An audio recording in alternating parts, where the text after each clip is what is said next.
ఈ దినవాక్య ధ్యానముష్యము ఇశ్రాయేలుల నామము. 1 రాజులు 18వ అధ్యాయం 30 వచనం. అతడు కింద పడద్రోయబడిన యెహోవా బలిపీఠమును బాగుచేసి నీ నామము ఇశ్రాయేలును అగును అనెను.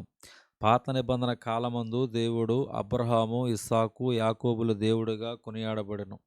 యాకోబు పేరును దేవుడు ఇశ్రాయేలుగా మార్చెను.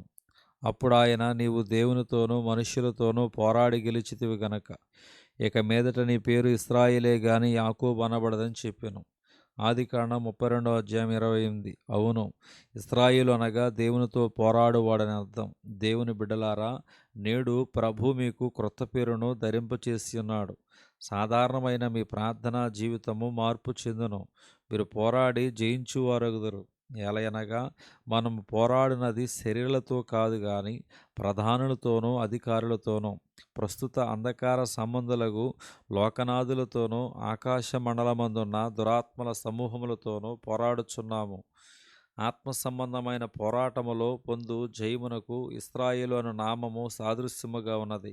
అందువలన ఏలియా తాను బాగుచేసిన బలిపీఠమునకు ఇశ్రాయేలును పేరు పెట్టెను. నేడును ఇశ్రాయేలు దేశము చిన్నదైనప్పటికీ ప్రపంచ దేశములన్నిటిలో పేరుగాంచినదై ఉన్నది.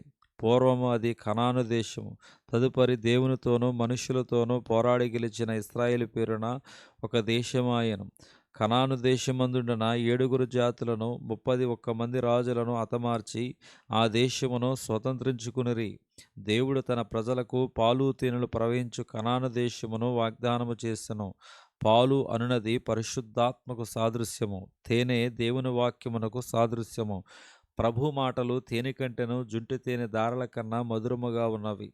మీరు ఇశ్రాయేలుగా మార్చబడిన యెడల పాలు తేనెలు ప్రవహించు కనాను మీకు అనుగ్రహించుటయే కాక దేవుడు తన అగ్నిని మీ మీదకి కుమ్మరించెను.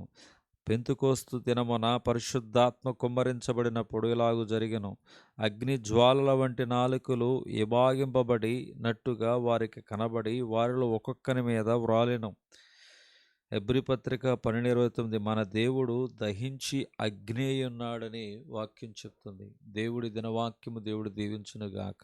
ఆమేన్.